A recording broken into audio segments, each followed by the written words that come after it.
Go yard. I got so much motherfucking design on right now. Break it down, bring it back, make it clap. I got 3 old thoughts, new guap, wear that thing. Bitches on my line, and you know Halo, Assalamualaikum warahmatullahi wabarakatuh. Selamat pagi menjelang siang ya, karena sudah jam 11. Sahabat Smart semuanya, berjumpa lagi dengan saya dari BKRS RSUD Dr. Haji Samad Martadjo. Pagi ini, siang ini kita akan membahas tentang suicide ya, atau bahasa Indonesianya adalah bunuh diri. Nah, seperti biasa ya, saya ditemani oleh narasumber yang sudah expert di bidangnya. Nah, kali ini karena kita bicara tentang suicide, maka narasumber kita ini dari kedokteran jiwa ya. Ada dokter, kita sapa dulu deh biar agak ini biar saya ada temennya rame ini. Oke. Ada dokter Indri. Halo Mbak Nurul. Saya dok. Ya. Saya kalau sama dokter Indri ngomongnya harus agak lebih halus gitu ya. Enggak. Nggih dok.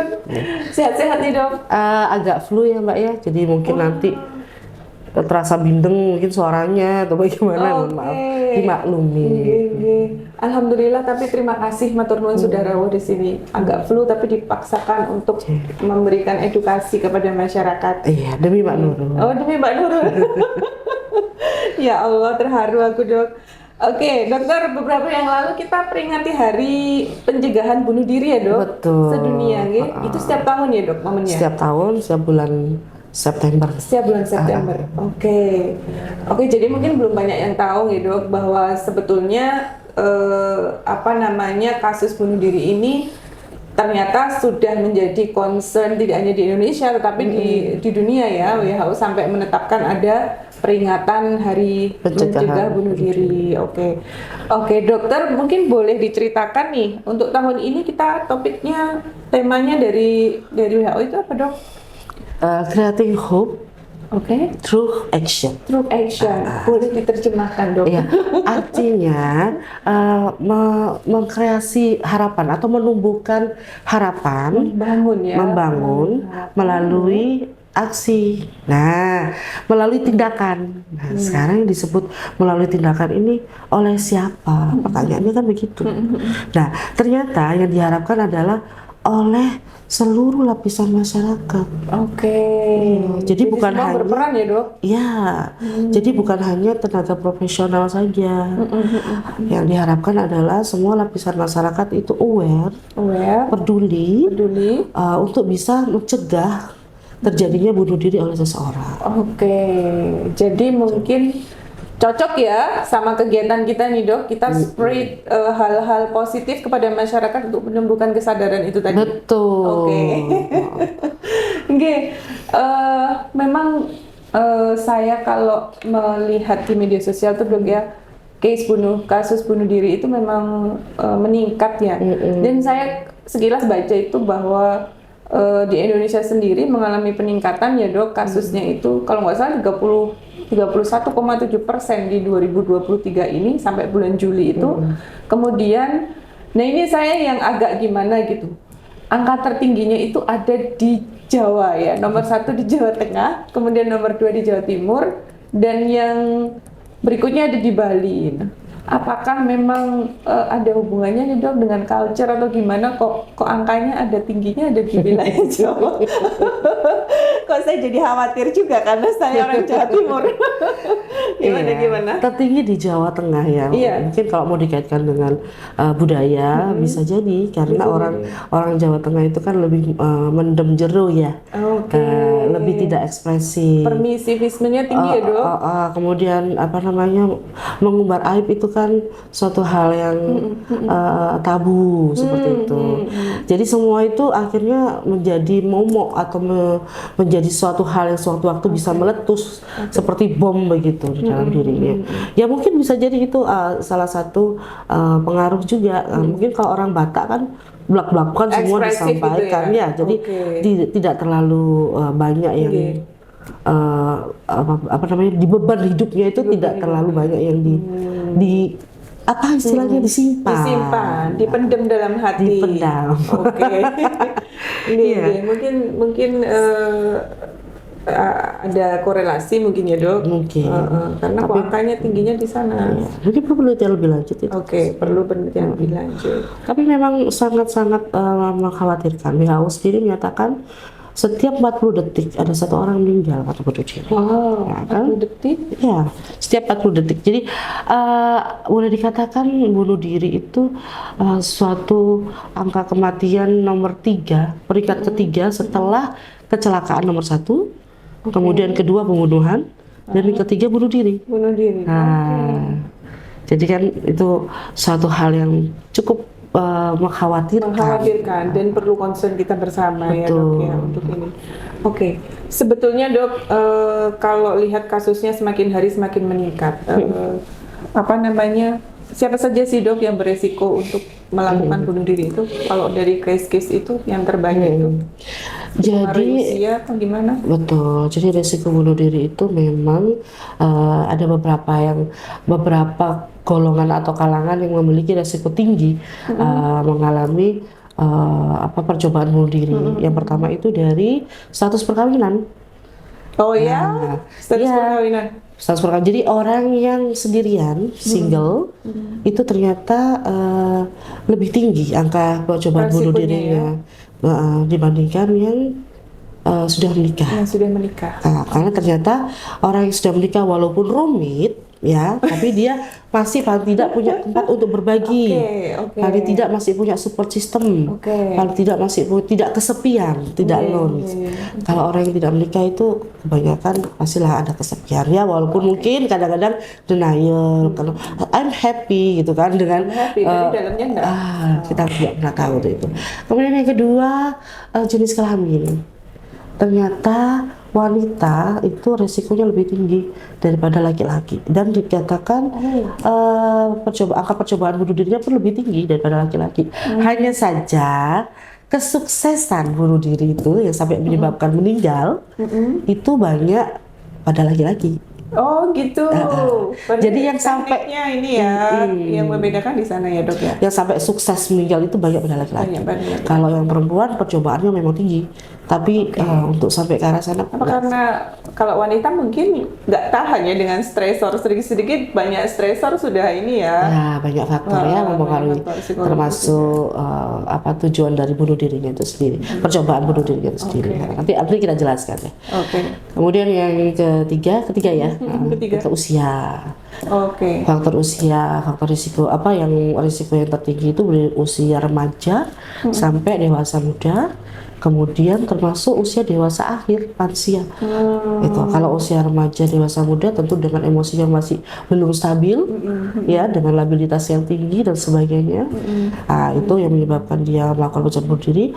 Kalau pada lansia, usia dewasa akhir, itu kebanyakan karena putus asa, kesepian. Bukan penyakit degeneratif, penyakit yang dialaminya yang membuat dia tidak mampu lagi beraktivitas seperti waktu muda, seperti itu. Jadi menyebabkan mereka seakan-akan tidak berguna lagi, menyusahkan orang lain, jadi beban. Jadi akhirnya mereka merasa mungkin lebih baik saya mati saja. Ya, itu yang sangat tidak kita harapkan nanti bagi kita dan keluarga kita, teman-teman kita, jangan ya di usia tua mengalami hal seperti itu. Jadi memang beresiko ya dok? Sangat beresiko. Orang dewasa itu orang dewasa itu complicated masalahnya yang datang ya. Kadang merasakan sendiri dok, kadang perubahan peran dari yang kita single, kemudian kita dewasa ya, sudah mulai ada problem nih ketika menikah, terus kemudian harus sharing. Biasanya itu mikir sendiri, kemudian harus berbagi itu pun kadang kalau perbedaan pendapat juga juga tuh di sana mungkin ya dok. Semakin dewasa tuh kayaknya peran kita semakin banyak ya, tuntutannya itu. Iya, tapi kita masih kuat. Nah, dewasa akhir itu loh yang mulai terus goyang.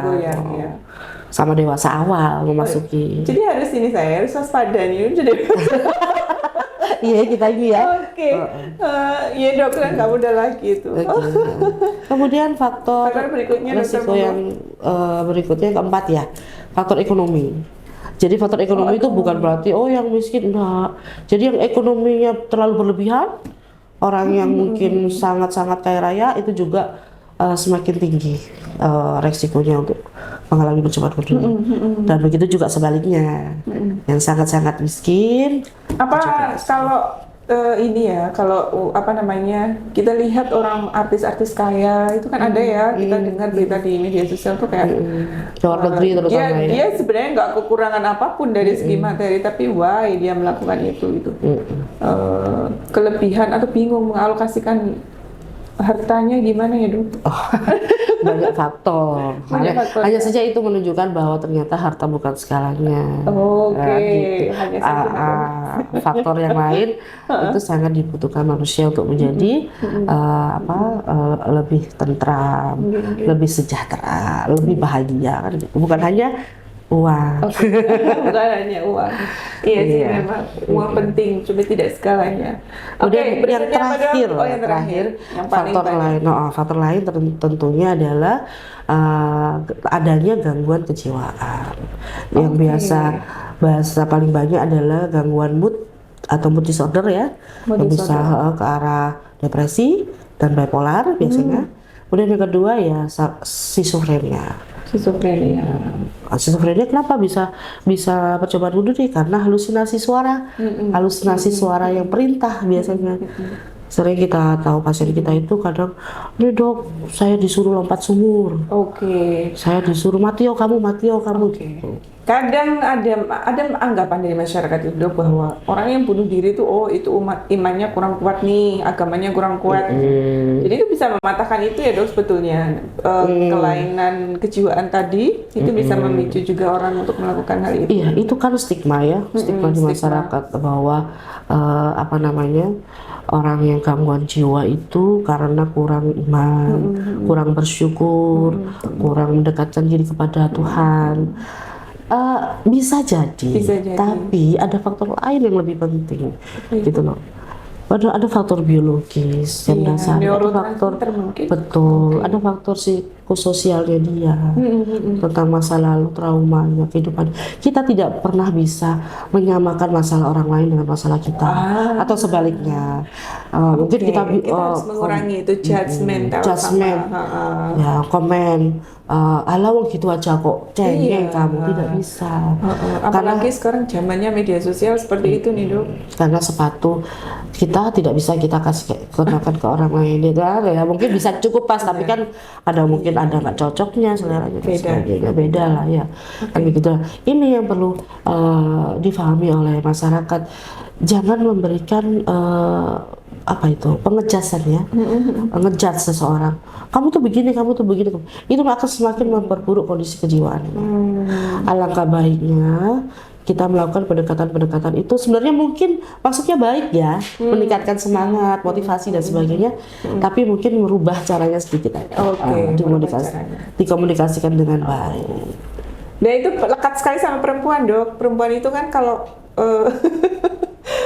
katanya tulang rusuk yang bengkok ya, memang betul ya. Jadi kalau walaupun dia salah, diingetin, cara ngingetin pun itu juga harus dengan style yang khusus gitu, supaya nggak patah ini tulang rusuknya. Oke dok, sudah ada yang ingin bergabung dengan kita dan bertanya nih dok, kita tanggapi aja nih. Silakan. Ini dari Bapak Saiful. Mungkin masalah ini ada hubungannya dengan faktor keturunan, dokter. Kenapa bayi lahir tunggal lebih dominan ketimbang lahir kembar dalam hal bunuh diri? Maksudnya gimana ya? Maksud pertanyaannya bagaimana? Iya, mungkin masalah ini ada hubungannya dengan masalah bunuh diri. Kenapa bayi lahir tunggal itu lebih dominan ketimbang lahir kembar dalam hal bunuh diri? Atau artinya anak kembar? Anak yang sendirian maksudnya dibanding dengan anak yang punya saudara gitu kali? Iya. Anak tunggal dibanding dengan ini lahir kembar tuh. Oh, Pak Saiful nanti bisa dijelaskan ya? Maksudnya gimana?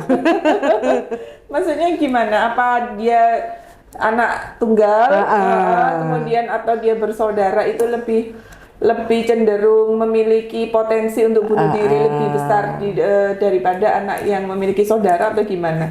Nggih. Halo Pak Saiful, silahkan diketik kembali Bapak nggih pertanyaannya. Kemudian dari Ibu Desi ini sepertinya perasaan mau bunuh diri kan dari dalam diri.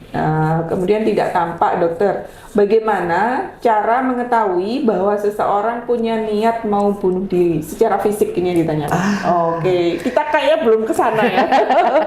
Ini luar biasa sekali Bu Desi ya. Pertanyaannya bagus sekali Bu Desi. Artinya Bu Desi punya kepedulian.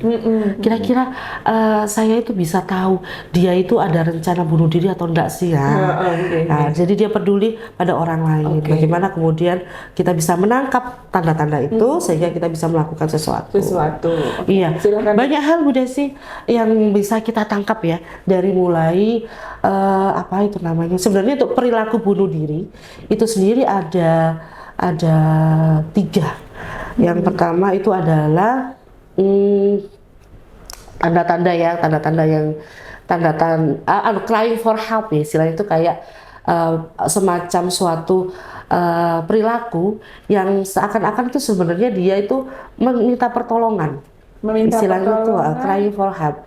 Jadi seperti kayak misalkan menulis surat wasiat, atau misalkan mengatakan kepada temannya, rasanya aku itu sudah nggak pantas lagi di dunia ini, atau capek gitu. Bisa. Aku kok capek ya hidup ya. Itu juga sign ya dok. Iya, itu juga merupakan tanda. Banyak sekali tanda. Misalkan kayak aku kok ingin ditelan bumi aja deh, nggak usah ada di muka bumi ini ya. Sebenarnya kayaknya simpel-simpel aja ya, itu isyarat ya. Sebetulnya deep ya. Dalam. Nah itu kita harus sudah mulai aware tuh kalau ada orang yang mulai ngomong kayak gitu. Jadi kayak nyetatus mungkin dok, nyetatus boleh. Di media sosial ya, itu juga saya bisa pernah dikritisi juga ya. Betul, saya pernah WA temen gitu ya yang membuat status seperti itu. Saya tanya, ada yang bisa tak bantu kah? Gitu. Oh gitu. Kira-kira ada apa? Ada yang bisa aku bantu gitu ya. Jangan kemudian kita kalau misalnya gini, aku lebih baik mati saja. Kemudian kita jawab, ya sudah mati sana. Gitu. Jangan. Kok kamu itu gitu bukan, sih? Nah, itu tambah lebih down nanti itu ya. kondisi yang bisa memperparah. Bisa membuat seseorang benar-benar akan melakukan. Benar-benar jadi kayak nantang gitu, itu termasuk down-nya. Jangan dilakukan. Berarti sign yang pertama itu ini ya dok ya. Dia nulis sesuatu, ngasih tanda ucapan, dari mulai ucapan maupun tulisan. Atau mungkin semacam kayak perilaku misalkan atau bertanya kepada temannya, kira-kira itu kalau mati yang tidak sakit apa ya caranya, gimana ya, atau dia mengumpulkan kabel-kabel gitu nanti untuk apa, enggak, atau mengumpulkan tali untuk apa, enggak, cuma diem aja. Itu kita juga perlu waspada. Betul. Kemudian yang kedua itu adanya ancaman bunuh diri itu sendiri.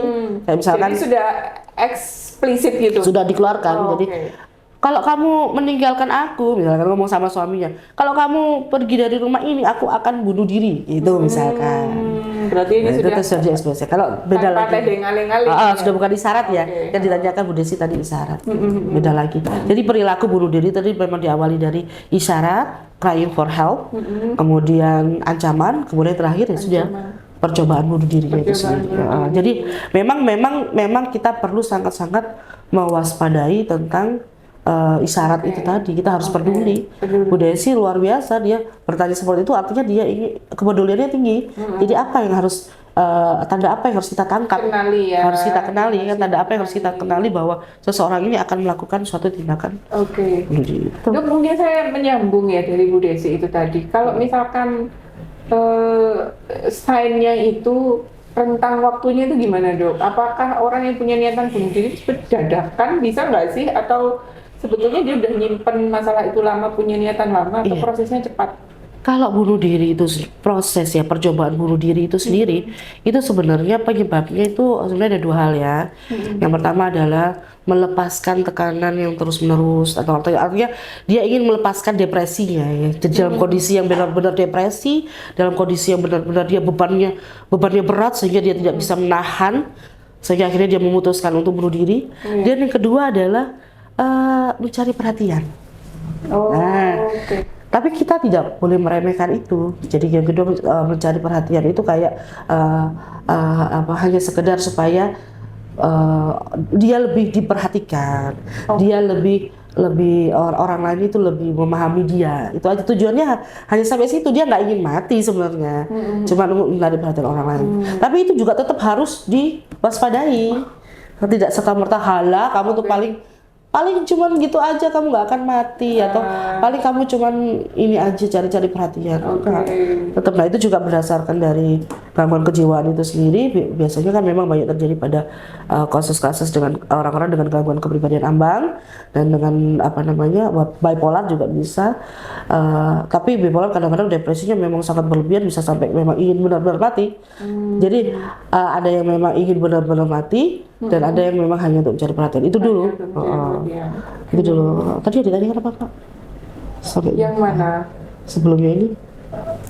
Oh, yang tadi keturunan belum di play Dok.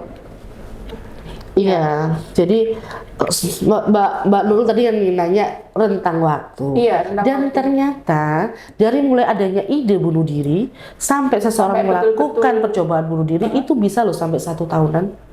Oke. Bisa sampai 1 tahunan. Terutama itu yang pada depresi yang berat, yang beban hidupnya memang sangat besar. Depresinya pelan-pelan gitu ya Dok, iya, tapi pasti tidak tertangani dengan baik, sehingga berkelanjutan. Nah itu satu tahun bisa. Tapi ada lagi yang benar-benar impulsif, bertengkar dengan suami, bla bla bla bla. Ada ini pembersih lantai, keramik, ambil langsung tenggak. Itu impulsif. Itu juga ada ya Dok kalau kayak gitu-gitu ya. Oke. Kemudian apa nih Dok yang bisa kita lakukan kalau kita menjumpai nih orang di sekitar kita seperti itu, kok kelihatannya orang ini sudah ada tanda-tanda murung misalkan, kemudian tadi sudah nulis status yang sudah nyerempet nih kalau nulis di akun sosial medianya gitu. Apa yang bisa kita lakukan untuk meng-counter itu, padahal kita tahu bahwa membahas bunuh diri itu ya nanya bunuh diri ke misalkan yang bersangkutan itu masih menjadi sesuatu yang tabu di masyarakat kita itu. Iya. Padahal sebenarnya boleh loh. Boleh ya. Artinya bisa itu kita lakukan. Tapi mungkin dengan tidak ujuk-ujuk toh. Ujuk-ujuk, kamu mau bunuh diri kenapa? Ya, nggak seperti itu.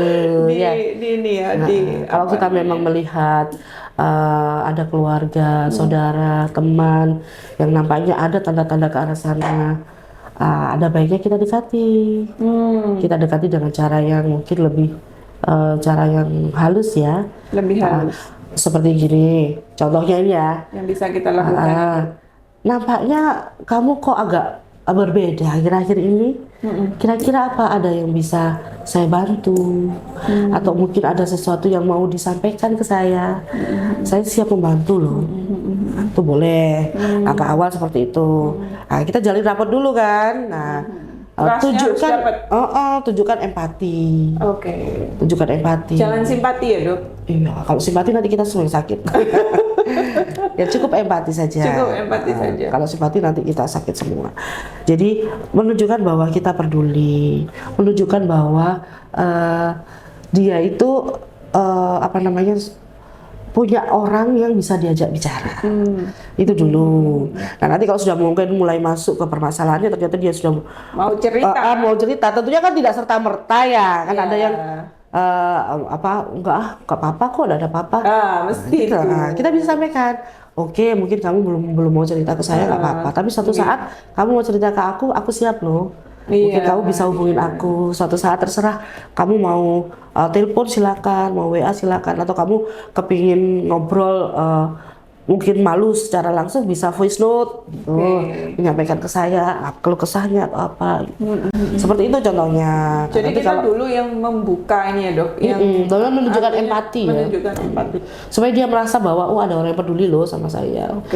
Nah, kemudian setelah itu kita bisa mulai ke arah sana. Apa nampaknya kamu apakah kamu ada keinginan untuk ini bunuh diri? Boleh ternyata. Dan Boleh, itu boleh. Dan ternyata dalam beberapa jurnal menyatakan itu tidak merangsang dia untuk melakukan bunuh diri, enggak. Justru dia merasa dipedulikan. Soalnya kadang itu kan kalimat yang kebanyakan orang masih nganggapnya kok nggak pantas ya nanya kayak gitu, kamu memang ingin bunuh diri ya, maksudnya kayak gitu. Ternyata tidak apa-apa, malah dia terus mungkin tidak akan langsung mengatakan iya ya, tapi ya gimana ya, kok kayaknya aku itu nggak ada gunanya, kok kayaknya aku itu nggak ada, jadi beban aja di ini ya kan gitu. Nah situ kita bisa mulai masuk, kita boleh ajak bicara dia tentang kalau dia mati nanti, sorry sudah duhur ya, cepat sekali, nggak kerasa ya Mbak Nur. Jadi apa namanya, kita ajak timbang, kalau kamu nanti ngelis gitu ya, kalau kamu nanti hidup, kamu masih ada di dunia ini, kira-kira apa sih yang kamu apa membuat kamu jengkel, apa yang menguntungkan, apa yang merugikan kamu, termasuk ketika kamu mati. Kalau kamu nanti meninggalkan dunia ini, kira-kira siapa yang sedih, siapa yang merasa ini dan sebagainya, kerugiannya apa itu bisa kita bicarakan seperti itu.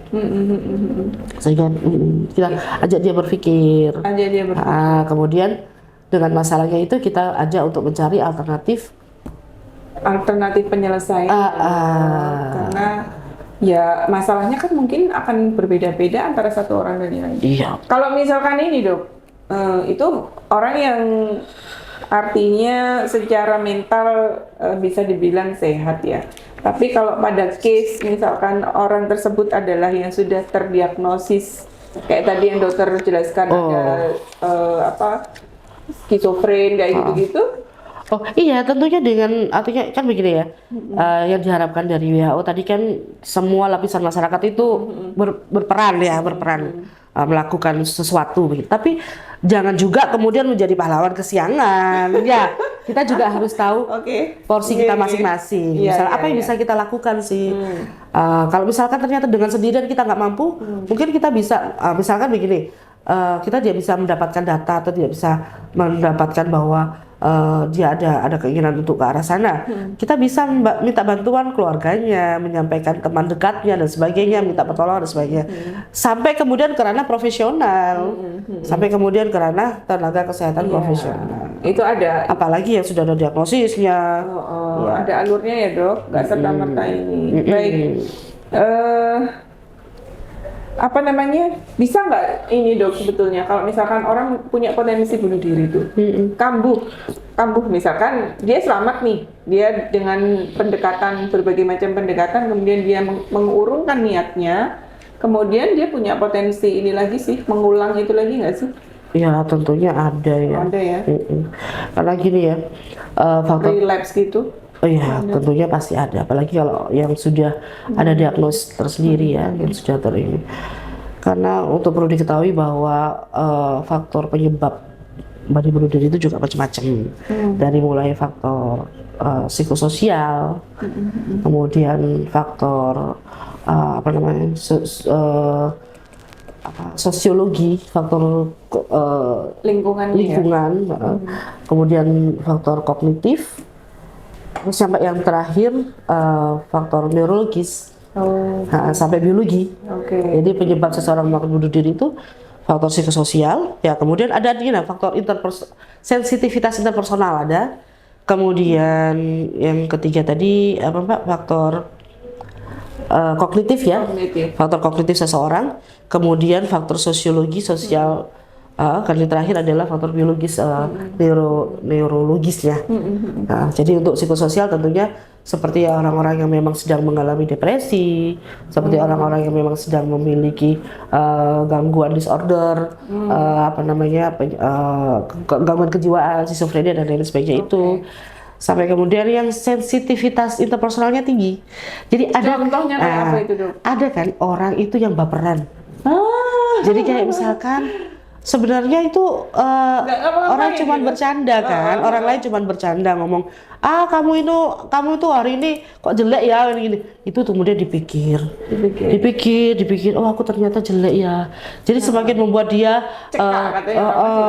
jadi dia sensitif banget. Orang-orang seperti ini banyak yang akhir itu potensi dia memiliki potensi ya, Dok? Betul. Terus kemudian ada lagi ini faktor kognitif. Jadi ada orang itu yang kaku, pikirannya itu kaku, nggak luwes, sehingga dia itu tidak bisa mencari solusi dari masalahnya dengan baik. Dia tidak bisa memikirkan alternatif solusi yang dihadapi dalam kehidupan sehari-hari. Apa itu masuk orang-orang yang idealismenya tinggi atau gimana?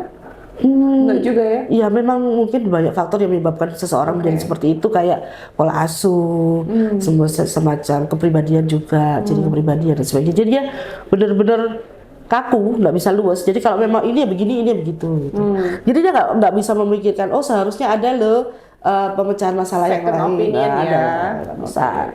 Itu yang kemudian untuk yang sosiologi itu kalau berdasarkan si Emil Durkheim itu dia ada membagi beberapa. Salah satunya egoistic suicide, kemudian altruism suicide, anoisme suicide, dan terakhir fatalistic suicide. Iya. Ya kalau yang egoistic suicide tentunya secara individual seseorang memang benar-benar ada masalah dan ingin sampai meninggal, itu yang biasa. Kemudian kalau yang altruistik itu yang sekte-sekte itu, Mbak. Terpengaruh oleh ajaran atau dia solidaritas sesama. Itu. Kemudian kalau animisme itu nilai-nilai semacam kayak harakiri. Harakiri itu kan orang Jepang lebih baik dia mati daripada dia harus menanggung malu. Kemudian yang terakhir fatalistik itu di mana nilai-nilai normal yang berjalan di masyarakat sangat-sangat terlalu tinggi buat dia. Sehingga dia lebih memilih untuk bunuh diri. Itu. Kemudian terakhir faktor neurologi, faktor biologi. Jadi ternyata ada penelitian yang melakukan pembedahan atau penelitian pada orang-orang yang sudah meninggal, pada mayatnya, postmortemnya diteliti dan ternyata mereka kekurangan neurotransmitter serotonin. Serotonin. Jadi serotoninnya rendah ternyata. Itu dari mana, Dok? Didapat dari mana? Serotonin itu hormon bahagia, Mbak. Maksudnya orang bilang hormon bahagia ya, secara awam ya. Tapi itu salah satu neurotransmitter yang membuat seseorang menjadi lebih semangat, lebih tenang, lebih nyaman, lebih bahagia. Ya memang ada beberapa orang karena masalah biologis itu turun gitu. Tapi ada masalah biologis itu berarti masalah penyakit ya? Iya, secara organ ya. Tapi ada juga masalah psikologis yang menyebabkan neurotransmitter serotonin ini turun, sehingga memang itulah fungsi peran obat diberikan pada pasien-pasien depresi. Jadi sebetulnya bisa ya, Dok, karena ada jenis bunuh diri yang memang pencetusnya adalah seperti itu. Jadi artinya dia bisa dibantu dengan obat, bukan hanya tadi seperti tadi dapat nasihat, dapat ini. Oh iya, jangan sekali-kali memberikan nasihat ya kepada orang. Nggak bisa. Jadi itu termasuk jangan down-nya. Selain tadi menjudge, kita juga jangan memberikan nasihat. Karena itu tidak akan didengar. Sifatnya seperti apa? Sifatnya itu ya kita menggali dan menunjukkan empati saja. Kemudian mengajak bersama-sama mencari solusi. Menasihati nggak akan masuk. Karena dia sudah diambang dirinya sudah. Percuma. Dan malah membuat dia jengkel. Dan menghindar kepada kita. Jadi lebih baik kita posisikan diri dengan sebagai kita gali sebanyak mungkin apa yang dia dia persepsikan gitu ya. Sambil mencari tahu potensi dia untuk bisa mengcounter apa yang kadang gemes, Dok. Kita kan ya memang harus terapis ya yang melakukan itu. Iya. Tapi ternyata barusan tadi saya dapat dari grup ya, sudah ada helpline-nya, semacam hotline-nya, helpline. Jadi kayak call center gitu, Dok? Ya, kayak call center. Jadi untuk orang-orang yang orang-orang yang punya masalah, mungkin kan kurang bisa terbuka dengan orang lain secara offline ya, bisa menghubungi helpline ini. Ini untuk seluruh Indonesia ya. Iya, untuk seluruh Indonesia 24 jam, Dok. Iya, dan ini yang standby itu adalah sukarelawan. Jadi orang-orang masyarakat biasa. Iya. Kemudian daftar ya kerahasiaannya ya. Oh ya, mereka pasti ada pelatihannya dulu. Gimana, Dok? Itu pakai barcode, Mbak. Iya ya, share-nya. Ada webnya. Iya, nanti webnya ada di HP saya. Ya nanti disampaikan juga. Gitu. Ada juga 112, tapi ini masih berjalan atau enggak? Jadi ada hotline 112. Masalahnya kalau di Surabaya 112 ini ambulan. Dan free ya layanan kayak gitu, Dok? Iya, free. Di Jakarta juga ada nomor-nomor yang bisa di-share. Ini ada pertanyaan nih, Dokter. Di dunia medis, Dokter, apakah juga dikenal faktor bunuh diri itu karena kerasukan makhluk halus? Dan bagaimana cara penanganannya? Bunuh diri karena kerasukan makhluk halus. Bukan altruisme tadi itu, Dok? Mungkin kayak ke arah schizofren ya, mendengar suara, berperintah. Ya, memang ini adalah suatu hal yang sampai sekarang menjadi polemik ya di masyarakat kita, karena memang budaya kita begitu, budaya dan belief masyarakat memang begitu. Kami sebagai psikiater, dokter jiwa, kami tidak serta-merta nggak begitu, nggak juga. Cuman kami punya alasan, artinya kami punya penjelasan yang lebih logis. Kenapa seseorang bisa mengalami gangguan kejiwaan yang kemudian bisa sampai mengarah ke bunuh diri, misalkan ya, gangguan kejiwaan apapun itu, baik yang depresi, yang schizofren, yang psikotik dan lain-lain, semua bisa mengarah ke depresi. Itu ada faktor psikososial dan biologis yang mendasar, dan banyak faktor yang bisa menyebabkan itu. Kalau memang belief masyarakat menyatakan itu ada kerasukan dan sebagainya, monggo silakan, kita tidak membantah atau tidak, monggo silakan. Hanya saja kalau misalkan mau ruqyah silakan, bagus ya ruqyah ya. Hanya saja tolong kalau misalkan memang harus meminum obat rutin, misalkan ternyata untuk meminta untuk menyetop obat, ya tolong jangan dilakukan. Karena banyak sekali pengalaman dalam praktek, obat di stop, pasien akan kambuh lagi. Jadi dua-duanya saja ya, Dok, kalau misalkan mau menambah terapis? Silakan. Kita tidak menolak ya, kita tidak menolak dan tidak menyarankan. Kira-kira seperti itu, Ibu ya. Mudah-mudahan bisa membantu apa yang sudah dijelaskan oleh Dr. Indri. Jadi tidak ada batasan tegas ya, Dok, bahwa tidak boleh. Jadi silahkan. Asalkan bersinergi ya. Bersinergi dan continue apa yang sudah diaktifkan itu dikerjakan. Kemudian, Dok, biasanya orang yang bunuh diri, Kak, ini kan tadi kita bicara orang lain bagaimana cara bersikap kepada seseorang yang punya ide-ide melakukan percobaan bunuh diri. Nah, dari diri kita sendiri nih, Dok, misalkan itu kita bisa nih ngenali kalau kita sudah punya nih, aku kok begini ya. Nah, apa nih yang bisa kita kerjakan? Kita merasa nyari, apa kita perlu memasuki sebuah komunitas tertentu, kita bicara ke siapa, kemana gitu.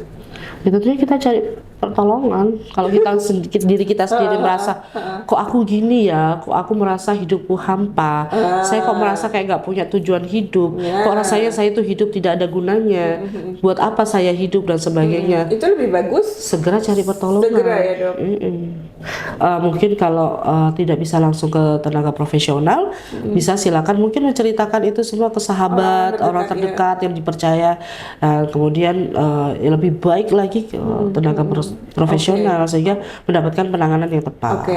Itu dari sisi ini ya, dari sisi komunikasi ya, Dok. Kalau dari sisi nutrisi, apakah ada atau aktivitas fisik yang bisa dilakukan untuk mengalihkan hal itu? Iya, istilahnya mencegah ya. Banyak, termasuk ya makan makanan yang sehat, Oh, olahraga, itu juga berpengaruh ya, Dok? mengurangi ketidakberdayaan fisik. Dengan mengurangi Ya, ketidakberdayaan kalau fisik. sakit cepat berobat. Oke. Ya, kemudian selalu berkoneksi dengan dunia luar. Jangan sendiri, jangan menyendiri. Oke. Kita selalu bersosialisasi lah istilahnya ya. Kemudian relaksasi, jangan lupa relaksasi, Yoga. rekreasi. Ya, harus ada waktu kita untuk melakukan itu. Self healing. Anak sekarang ya healing. Bahasanya kayak gitu. Ini ada yang menyapa, Dok. Lestari Anis, halo dokter cantikku katanya. Terus ada siapa ini? Pasienku tuh Anis kayaknya. Halo Anis. Iya, Sadullah Yasis ini semangat dokter katanya. Oke, selamat bergabung Bapak Ibu sekalian yang siang hari ini sudah bersama Dr. Indri nih. Silakan kalau ingin bertanya sekali lagi bisa menulis di kolom komentar ya, sahabat Smart. Mumpung ada Dr. Indri di sini, silakan bertanya-tanya. Terus nanti saya ada door prize untuk pertanyaan terbaik kita akan pilih. Kemudian Dok, apa namanya? Tadi sepertinya juga sudah disinggung ya. Tidakkah kalau kita menyampaikan keinginan untuk bunuh diri itu malah membuat seseorang itu semakin ingin melakukannya? Maksudnya menyampaikan? Menyampaikannya. Kalau kita bercerita itu apa tidak? Kan ada niat. Memancing. Ada satu anggapan masalah itu kalau diceritakan akan semakin besar. Tapi kalau dipendem, maksudnya di share sama orang-orang tertentu itu malah masalahnya akan mengecil gitu. Ya, memang ini semacam ada dilema ya. Orang itu kalau ada orang-orang yang Orang-orang tertentu yang memang kalau punya masalah dia nggak nyaman kalau orang lain tahu. Ada.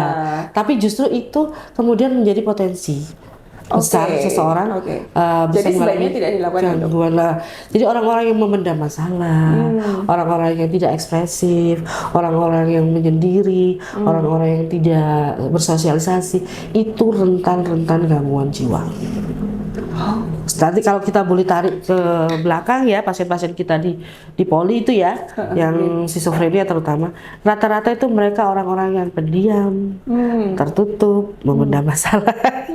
Rata-rata begitu. rata-rata ya. Tapi nanti kalau orang-orang yang ekspresif beda lagi jenisnya. Ada ya. Beda lagi. Arahnya berbeda ya, Dok. Arahnya berbeda.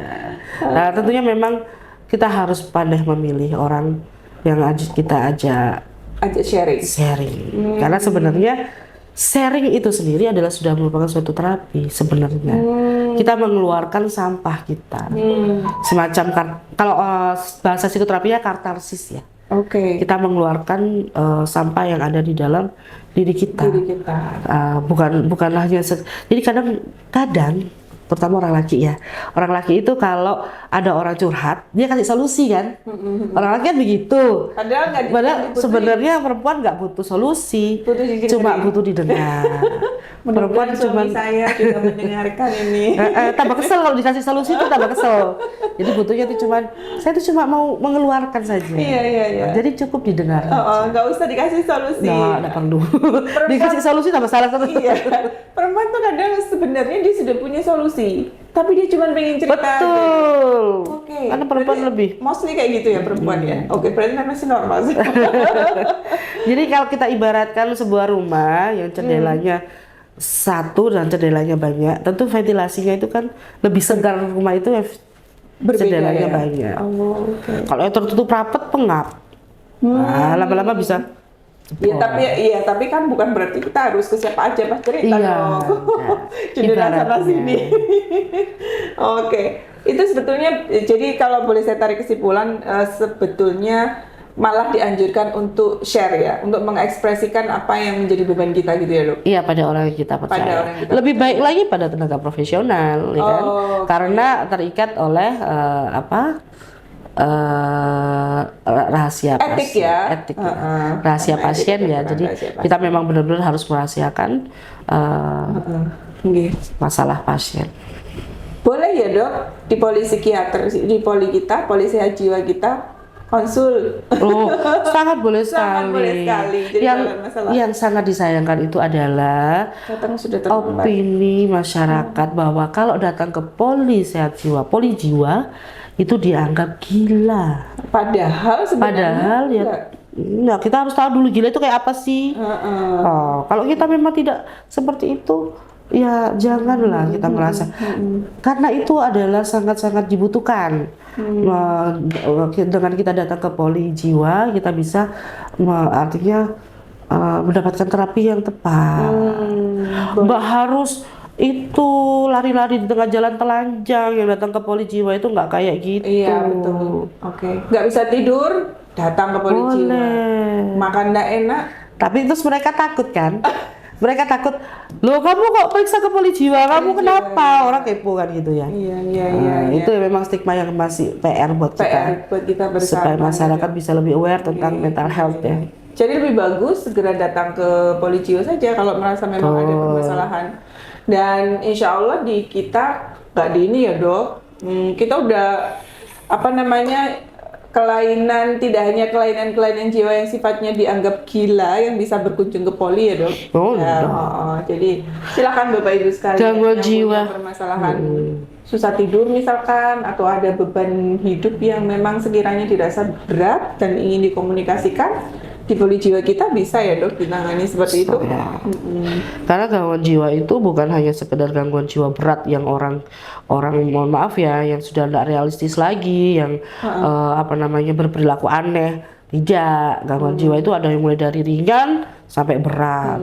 Nah, supaya tidak menjadi berat itulah mulai ringan itu kita berobat gitu ya. Oke, dokter. Mungkin kita sudah di penghujung acara nih dok. Oh, enggak terasa ya? Enggak terasa, sudah jam 12 ini. Udah bisa nambah 1 jam lagi. Oke, mungkin jadi nyaman gitu. Jadi nyaman. Ya enak sebetulnya. Saya senang kalau talk show sama narasumber yang hebat itu. Apa ini yang terakhir nih dok mungkin? Pengobatan atau terapi apa sih dok yang biasanya akan diberikan kepada pasien-pasien yang mengalami permasalahan percobaan bunuh diri itu biasanya? Oh gitu. Itu sebenarnya kita melakukan modalitas terapi ya, banyak modalitas. Tentu kita harus mengidentifikasi dulu. Gitu loh, dok, sebelum kita melakukan sesuatu, kita kan perlu mengidentifikasi dulu. Ini apa? Ini dalam fase apa? Ini dalam tahap apa? Kan begitu. Itu nanti akan digali. Kita identifikasi dulu baru kita menentukan ini dilakukan apa. Kalau misalkan pasien saat itu sedang dalam panik-paniknya, dalam kondisi yang benar-benar urgent yang dia harus segera mendapatkan penanganan bahwa dia memang sedang mau mati misalkan ya, yang kita lakukan krisis intervensi. Krisis intervensi itu ya ada caranya sebagainya. Kalau pasien-pasien yang ternyata bunuh dirinya karena depresi ya kita obati depresinya. Bisa dengan psikofarmaka, psikoterapi dan lain-lain. Pasien-pasien yang bunuh dirinya karena halusinasi, karena psikotiknya ya kita obati psikotiknya. Iya dok, oke. Baik, jadi sebetulnya tergantung kondisi pasiennya ya dok. Jadi proses pengobatannya pun juga akan berbeda-beda satu dengan yang lainnya. Dok, closing statement mungkin untuk para pemirsa kita, pesannya nih di hari pencegahan bunuh diri sedunia ini tahun 2023 ini apa harapannya untuk masyarakat? Peduli ya. Peduli. Alangkah indahnya ketika kita itu peduli satu sama lain. Ya, jadi tidak sampai ada orang yang merasa kesepian, tidak sampai ada orang yang merasa tidak dihargai, tidak sampai ada orang yang merasa tidak berguna. Jadi kita peduli kepada sesama. Peduli. Itu aja. Itu aja. Peduli bukan hanya kita berbagi sembako, bukan hanya itu. Sekarang zamannya sudah enak ya. Mau telepon kapan aja, mau chat kapan aja bisa ya dok. Menjadi pendengar yang baik. Itu ya dok, kepedulian. Kita harus meningkatkan kepedulian sosial kita kepada sesama lah. Kalau nggak orang jauh ya keluarga sendiri ya dok. Kayak gitu mungkin kira-kira. Oke, Bapak Ibu sekalian, sepertinya kita harus mengakhiri acara talk show kita pada siang hari ini.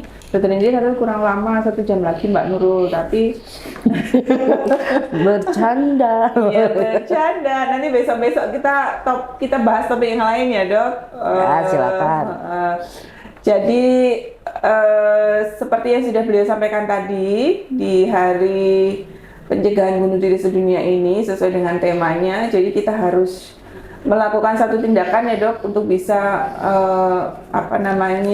membangun harapan untuk orang-orang yang memang memiliki potensi untuk melakukan tindakan-tindakan suicide tadi. Jadi jangan segan-segan untuk memberikan caring kita, kepedulian kita terhadap orang-orang di sekitar kita.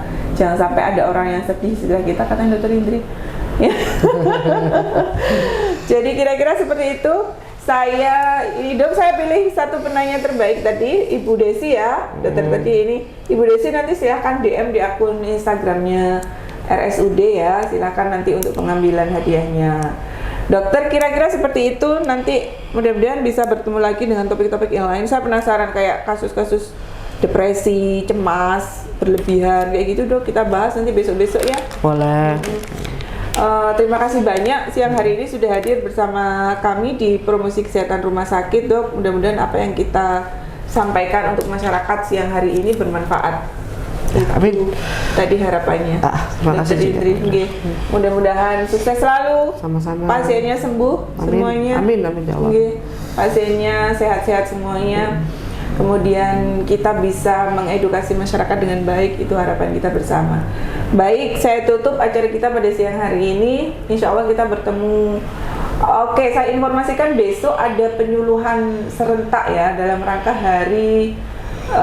dalam rangka pekan kesadaran terhadap penyakit infeksi jamur. Jadi ada di depan Poli Kulit dan Kelamin RSUD. Silakan yang ingin bergabung besok pagi jam 8.30. Bapak Ibu sekalian bisa menyimak di sana. Penyuluhan kesehatan akan disampaikan oleh Dr. Dwi Aryaningrum, spesialis kulit dan kelamin. Kira-kira seperti itu Bapak Ibu sekalian. Mohon maaf apabila ada perkataan yang kurang berkenan. Saya akhiri. Wassalamualaikum warahmatullahi wabarakatuh. Waalaikumsalam.